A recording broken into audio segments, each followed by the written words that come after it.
Nggak gampang. Darah daging saya Katolik. Saya 2 tahun di Vatikan Roma. Saya ngambil S1-nya di Jakarta teologi. Sebenarnya ditempuh 5 tahun, tapi saya tempuh 3 tahun sarjana teologi. Akhirnya saya dapat beasiswa ke Roma 2 tahun memperdalami ilmu psikologi pastoral. Apakah ilmu psikologi pastoral? Salah satu gereja di Indonesia itu banyak bermasalah. Kebohongannya sebenarnya sangat-sangat jelas. Mana mungkin pendeta GBI dilantik oleh Vatikan? Nah, ini sangat-sangat ngawur sekali.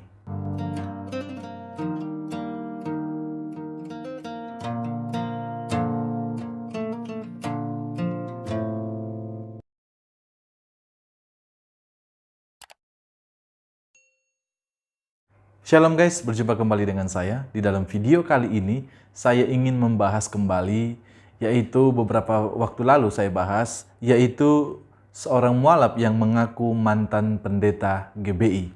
Nah, di dalam video kali ini, jelas memang kelihatan apa yang menjadi kebohongan daripada si mualaf ini. Mengapa saya katakan demikian?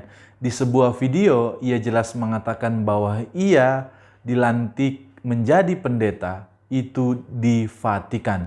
Dan tentu juga kita harus tahu bahwa kalau di Vatikan itu tempatnya di mana dan itu lembaga gereja apa? Apa mungkin GBI? Nah, mari kita saksikan bersama-sama cuplikan videonya. Para ulama, para tokoh agama, saya dikasih waktu singkat sebenarnya 15 menit sampai 20 menit. Jadi saya tidak bisa menyebutkan satu persatu dari yang tua sampai yang muda yang saya muliakan. Saya ada di tempat ini semua karena kemuliaan Allah. Saya 1 bulan lalu ada di gereja, sekarang ada di masjid. Saya tidak mudah untuk mendapatkan hidayah. Saya tidak gampang untuk mendapatkan hijrah. Saya tidak mungkin. Saya lahir di Manila, umur 10 tahun. Saya dibawa ke Indonesia oleh papa saya. Kebetulan papa saya meninggal umur 10 tahun saya. Umur 11 tahun mama saya meninggal. Saya dititipkan di salah satu gereja. Saya dididik dari kecil. Saya dibesarkan belajar teologi, kristologi, eksegese tentang Injil, Zabur, Taurat. Yang saya tidak pernah sentuh adalah Al-Quran. Bagi saya fanatik waktu itu. Doktrin saya, dogma saya. Dogma itu pengajaran, cara pandang. Doktrin itu pengajaran. Saya dididik dari kecil hanya mengetahui tentang kristologi. Saya memandang Islam itu radikal, Islam itu tidak benar, Islam itu teroris, Islam itu ISIS dan lain sebagainya. Ketika saya memiliki cara pandang seperti itu, saya tidak mudah masuk Islam. Tidak gampang. Darah daging saya Katolik. Saya 2 tahun di Vatikan Roma. Saya ngambil S1-nya di Jakarta teologi. Sebenarnya ditempuh 5 tahun, tapi saya tempuh 3 tahun sarjana teologi. Akhirnya saya dapat beasiswa ke Roma 2 tahun memperdalami ilmu psikologi pastoral. Apakah ilmu psikologi pastoral? Salah satu gereja di Indonesia itu banyak bermasalah.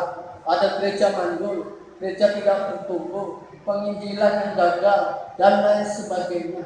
Misi-misi kami dari gereja kami adalah bagaimana mengkristenkan orang sebanyak mungkin, mengumpulkan mereka jadi domba-domba tersesat. Dulu saudaraku itu dianggap domba tersesat. Kita sudah menyaksikan bersama-sama videonya. Nah, jelas di sana kita sudah melihat sebenarnya kebohongan-kebohongan yang disampaikan oleh si mualaf ini yang mengaku mantan pendeta GBI.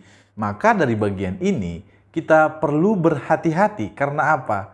Karena jejak digital itu tidak bisa disembunyikan, malah bisa membongkar dan menghancurkan karir seseorang jika ia berbohong dengan sekejap mata.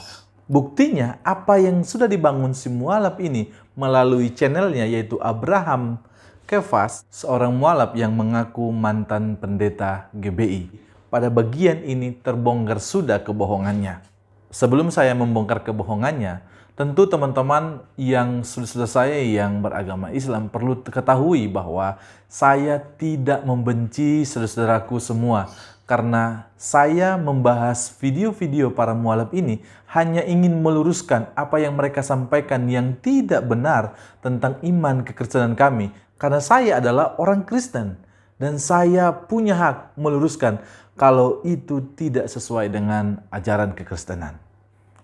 Nah, kebohongan apa yang dilakukan oleh si mualaf ini yang mengaku mantan pendeta GBI?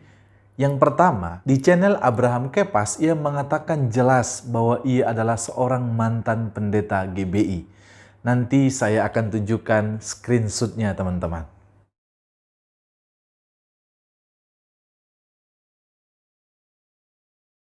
Tidak ada sejarahnya pendeta GBI itu dilantik oleh Vatikan. Ini sebenarnya sangat-sangat ngawur sekali. Dan tentu ini adalah sebuah karangan dari si mualaf ini. Tujuannya apa? Supaya sekali lagi saya katakan ia dianggap orang yang hebat di agamanya yang lama. Yang kedua, teman-teman semua harus juga tahu dan perlu tahu bahwa sekolah teologia Katolik dan juga sekolah teologia atau STT Protestan dan juga karismatik tentu itu ada perbedaannya walaupun sama-sama pengikut Kristus. Nah, bagian ini kita harus garis bawahi. Jangan semua dicampur aduk seperti pecel ataupun gado-gado. Nah, sebenarnya teman-teman, saya kasihan kepada saudara-saudara saya yang beragama Islam. Kalau kita lihat tadi di video itu, banyak sekali orang yang menyaksikan apa yang sedang ia sampaikan. Bayangkan berapa banyak orang yang sedang ia bohongi. Nah, saya melakukan counter atau menyanggah daripada video-video mualaf ini. Sebenarnya tujuannya untuk apa? Membuka pikiran saudara-saudara kita yang muslim ini supaya apa? Mereka melihat dan juga hati-hati kepada oknum-oknum tertentu yang hanya tujuannya jualan ayat. Saya rasa cukup sampai di sini video ini.